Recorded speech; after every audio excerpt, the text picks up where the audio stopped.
Hi, founders, and welcome back to another episode of the Gab Lab. This is a show that's designed to bring you financial intelligence to not only blow your mind, but to help you build your bottom line. Today's episode is being championed by our friends at Community Future Sunrise. Southeast Saskatchewan, they're there to help business owners not only build and rebuild their business, but to help them nail their numbers.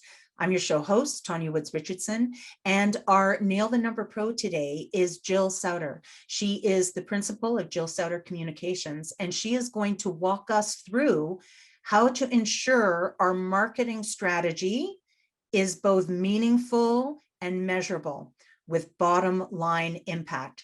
So thanks for watching. We'll see you over in the lab. Bye for now. Well, welcome to the Gab Lab, Jill. Thank you. Oh, I'm so happy to have you here. I am super excited, especially talking about marketing. We were chatting a little bit. This is part B of our marketing series. And today is really all about the strategy, the plan, the execution, and making sure that we've got bottom line results. But I'm really fascinated to delve into your mind, especially on this topic, because you probably see this all the time.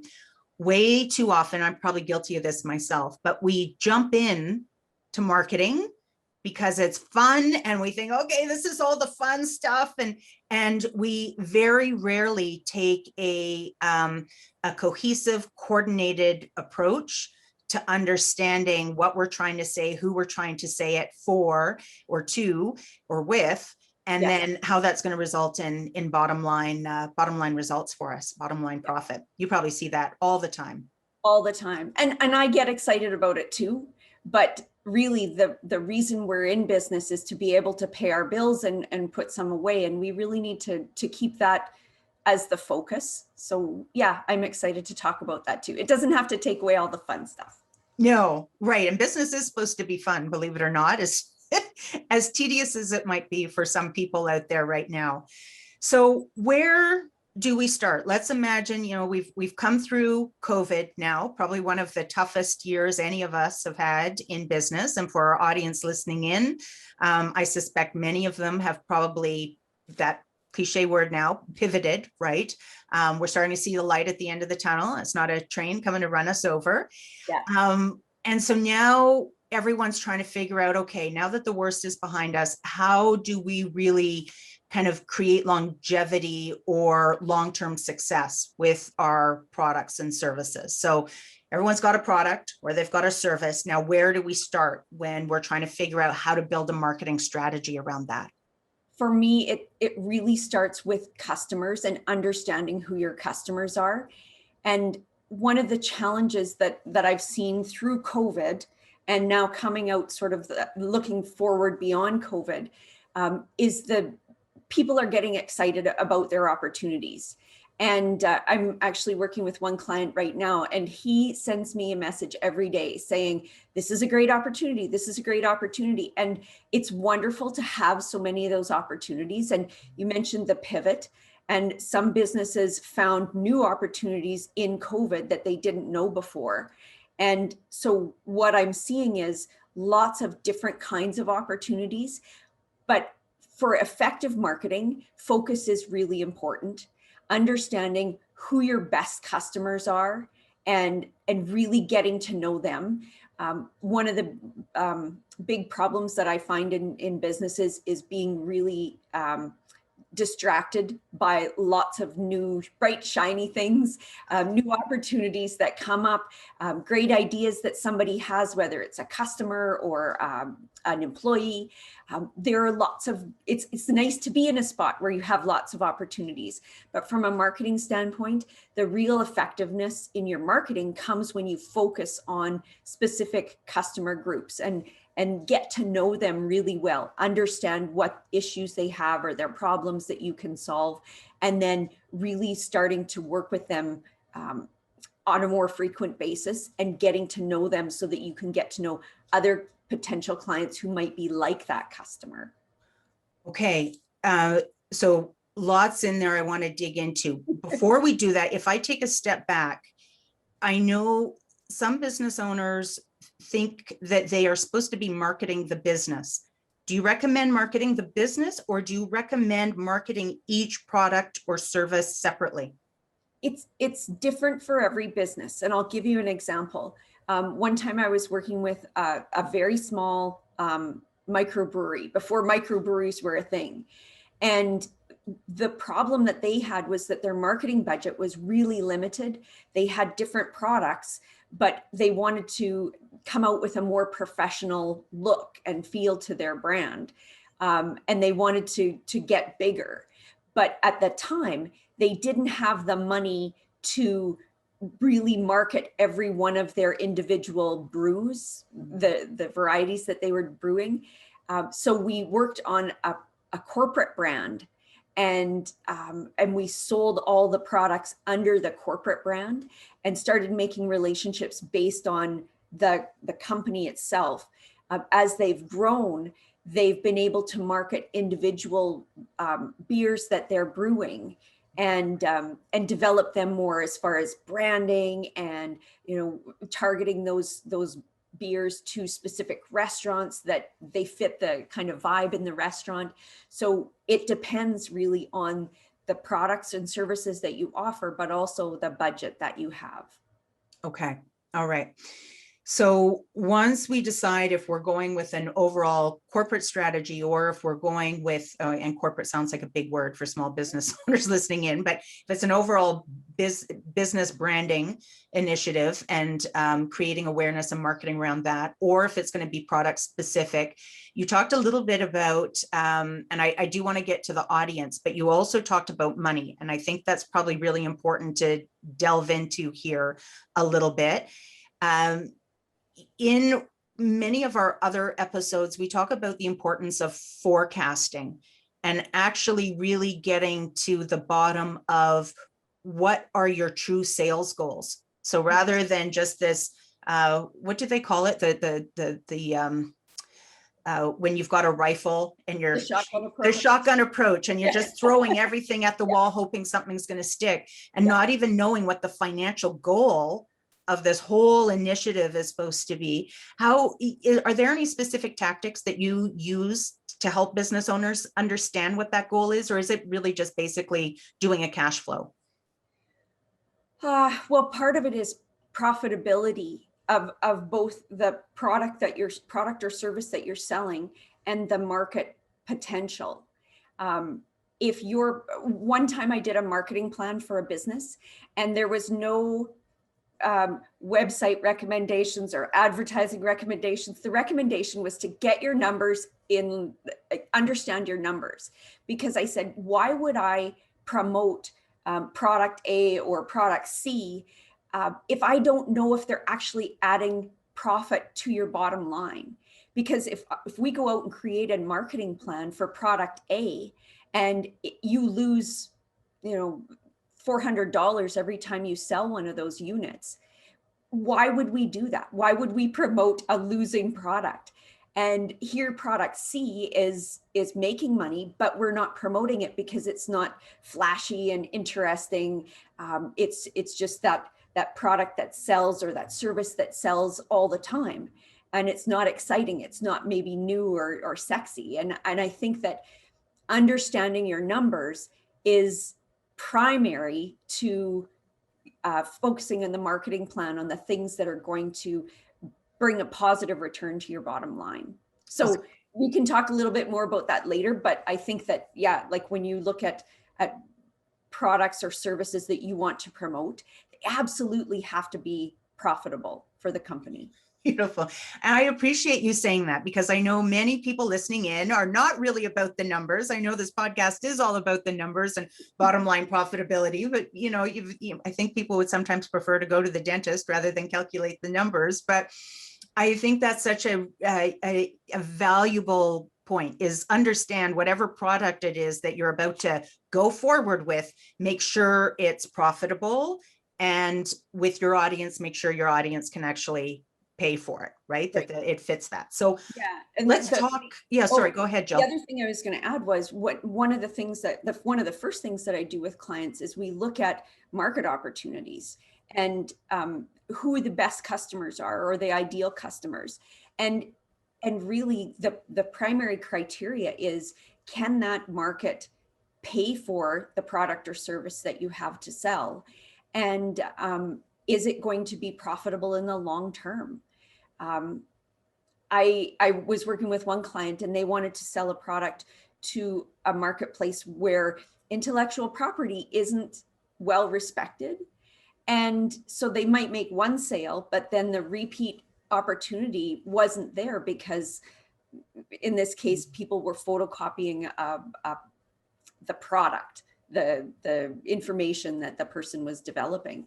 And if that's the case, it's not a profitable market. It's not a market opportunity that you can really make money on. And so analyzing those market opportunities and the types of customers that you have it's critical to being able to market well, because you can put out as many ads as you want, but if that product or service isn't returning to the bottom line, what's the point? Well, that's exactly the point of this podcast. There should be a point to it. Okay, so point number one, find your product or service that you know is going to drive bottom line results. I know you just spoke to long-term profitability, but I imagine now through COVID too, it's about short-term profitability, right? Our window is definitely shortened, where people are looking to make money sooner rather than later these days. So let's get back to the audience. So now when you're talking about, we've got the product, we're looking at an audience as you suggested, one that can afford that price point that you need to sell that product or service at. How do we start to really zone in on who that specific customer is? Because you probably see this all the time too, where I do everything for everyone, right? So now we're knowing exactly what you do because it's not everything. How do we figure out who that person is, or business, I guess? Well, in big businesses, they do market research, right? And that's very costly and time consuming and not really accessible to small businesses.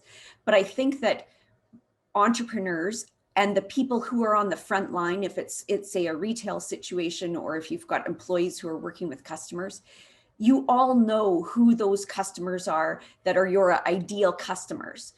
They're the people that you show your product or service to, and they say, sign me up. They don't ask about price. They automatically see how your product or service fits their need or solves their problem. And they just want to get moving right away. They want to get your product in their home or in their office. They want to get your services running in their business, and they see the value in it. And to me, those are the best customers to go after. And the challenge is then, okay, so we've identified who this person is. What is it about them that makes them an ideal customer? Why do they love us so much? But then how many are there? Is there 2 of those customers in the entire world? Or is there hundreds or thousands?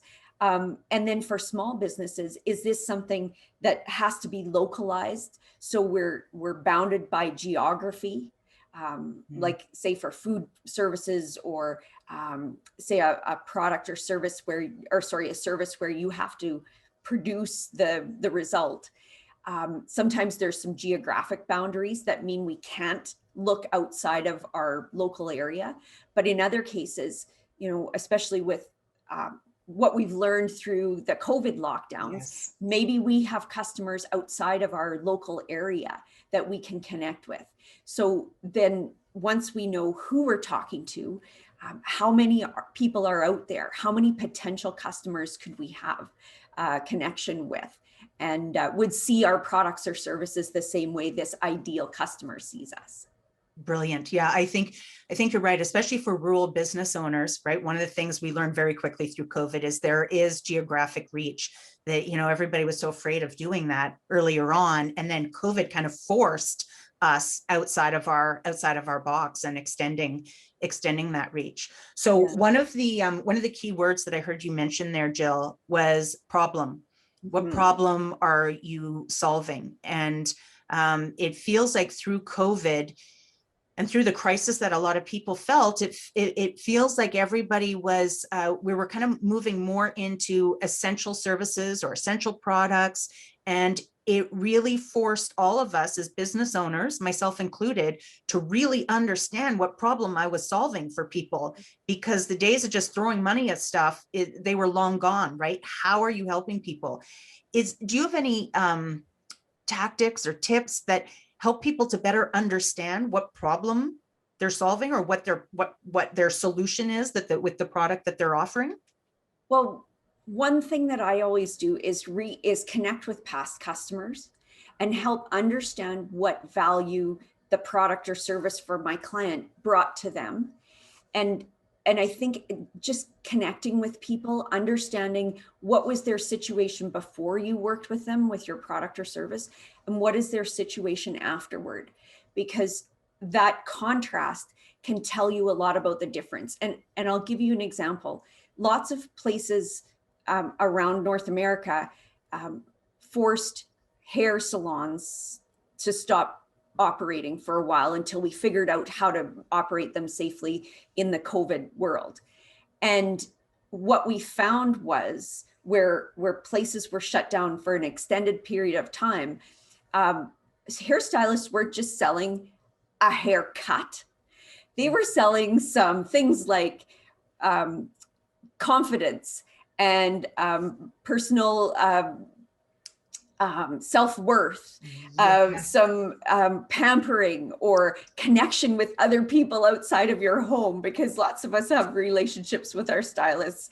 You know, I think that it's gone from just being a haircut to being something more than that. And the lockdown, when we couldn't get a haircut, really highlighted what that means to us. And I think that problem that we thought about before, like a new haircut, it's expanded to be much more than that. And I think that was a real eye-opener for stylists and salons to really understand the impact that they make for individuals. And I think that talking with customers, you could hear that in their voices. You could see that when they came in, and the relief that they had that they could look a different way than the last 6 months. So like, that's just one example, but I think that even where you're selling to businesses, there's a situation that happens before you work with them and a situation that they're in afterward, and understanding the difference between those two can really help give us words to understand what problem we solve for them. Yes. Yeah, that's huge. One of the examples that comes to mind for me is one lady that was just selling hoodies, right? She had this online store and she was selling hoodies, and she would do these pop-up stores, and we were talking about solutions. She's like, oh, I don't really have a solution. And I'm like, are you kidding me? Like, you're forcing women to show up powerfully for themselves in their own home. If you're gonna wear sweatpants and a hoodie, wear a hoodie with bling on it and feel good about yourself. And so you're right. Like, really, I love how you just said that at the end, like at the end of it all, what have you solved for them, right? What is that end emotion that they're going to take away from that experience? So before we move on to segment 2, I have a couple questions for you. I've always been curious in this space. I have noticed, myself included, this is the tough work that business owners, I think, need to get to the bottom of. We tend to, when we think about our audience, and now we understand, you know, what problem we're solving and what our solution is, then we tend to go on to this ramble of all of our features, right? Like, oh, and we do this, and we do this, and we do this, instead of benefits. So for everyone watching, can you kind of explain to us the difference between the features and benefits, and why speaking to benefits and doing that hard work of figuring out the corresponding benefit to each feature, why that's so important for business owners to do when it comes to marketing? Well, you're right. It's not an easy thing, especially if it's a thing that we've created. We're very much about what it does and what it can do for a customer, as far as the technical aspects of it. Even people who offer services, lots of times, well, for the example of the hair salon, I cut hair. Well, yeah, that's true. You cut hair, and that's the technical feature of what you do. But in the end, what we want to talk about is what is that thing that your product or service does for the customer.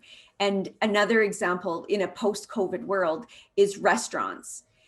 Lots of restaurants, especially in Saskatchewan, have been open for people who are not in the same household. And for many families with grandma and grandpa and grandkids, that was the place where they could gather. And so when you think about a restaurant, the features are, we offer great food, it's safe food, it's great service, it's a nice atmosphere. But when you get down to the benefit, that benefit is for the people coming to the restaurant is more about a place to gather. It's what I get out of it. I can sit at home and eat a meal, but when I go to a restaurant and my children can see their grandparents, that's a big deal. And that's the benefit for me. Like I said, I can get a meal anywhere. I can drive through somewhere. I can eat at home. I can order in. That part is the technical part. That's the feature. The benefit is, what does it do for me? And the trick is to connect with customers enough that you can get that language from them. Because if you ask, how was your meal? That's talking about the technical part. If you ask about, how was your evening with your family? That's where you get the words. We haven't seen them in so long. Mm-hmm. It was wonderful. It was so much fun. Or it was very romantic. And that language is important because that's what you want to convey to people in advertising or promotions, or even the way that you train your staff. Those words help us to convey what that end benefit is to the customers. And it's when we listen and we ask questions, that's when we really find out that language that's going to appeal. Oh, that's so powerful, because I think, I asked that question from the perspective of going in on the marketing piece, marketing message. You spun it. And it's also about then when you're following up and you're surveying those clients, back to your first point about, segmenting who you already work with and finding out what their experience has been like and what problem you've solved for them. But I love how you've suggested reframing those questions. Because when you reframe the question and you move away from the feature and you get in more to the benefit, you get the emotion attached to it, right? And that's what's selling it. What I find is a mistake in marketing is often going out, like you said, to the marketplace and saying, our product does this, this, this, and this, which is great. But what does that do for people? And that's in an ad or in a social media post. That's what really grabs people, is the language around what this is going to do for me. Yeah. Because it's not the list of things that does. Like, I'm even for some reason a garage door came to mind, and I've heard radio ads about a garage door, and they're, when your garage door doesn't work, that's when you appreciate a garage door. But every day it goes up, it goes down, no big deal. But the features of that garage door are important when you're buying a garage door. But every day, making sure that it goes up and down, that's the magic of it, right? That I don't even think about my garage door anymore. Yeah. And that's the real value to a customer, is I don't ever have to worry about this thing again. And why are people shopping for a garage door? Because their last one crapped out on them, and it doesn't open and it doesn't close, and it's causing me a lot of grief. So using that language helps people to get engaged and really sit up and listen to what you have to say about the features or the competitive advantages. But you need to help craft that message that catches their attention based on their need and their language around, what is this going to do for me? Yeah. Hit those emotional hot buttons, right? Like, yeah, for sure. And you know what, I'm connecting some dots here because I'm thinking back to another episode where we had Bruce Winder. He's a retail expert on, and he was suggesting that, you know, we were trying to figure out how small business owners can compete against all those big businesses out there, the Costco, the Walmarts, the Amazon. And Bruce had mentioned one advantage that small business has right now is connection to their customer. And what I hear you saying is use that language that connects with them. Don't be the big business that's all about the, you know, the feature, and, you know, like, speak to the benefits, speak to that person where they feel it. Yeah. Right, is what I hear you saying. The tough part is taking the time to ask those customers. And what I see in lots of businesses, we make the sale, we move on to the next opportunity. We make the sale and we move on. Take that time to circle back with those customers and really ask them questions that can help you understand what it is that changed for them after they started working with your product or service. So powerful. I think COVID really helped us to see that too, right? It took away a lot of the noise, and it really kind of forced us to be very, in a subconscious, unconscious way, just forced us to show up powerfully for the people that we were serving right in that space. Even if it was, you know, online, it was, how can I be of service to you right now? And that's the real value around creating community or creating connections that you can use time and time again. So it doesn't have to be a survey. You can do an online survey fairly easily. But what about a social post that says, hey, we're thinking about expanding this product line, or we love this product. Tell us what you think about it, or what changed for you. What did this candle do for you? What did you think about this new scent? And really listen to those responses. It can be, you know, a personal call. It can be an email that you send out to a few select customers.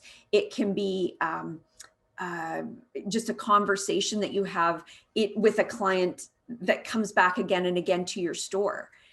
There's lots of ways to do it, and it doesn't have to be expensive. It can be really achievable and attainable for small businesses, but it has to be purposeful and it has to go in your calendar.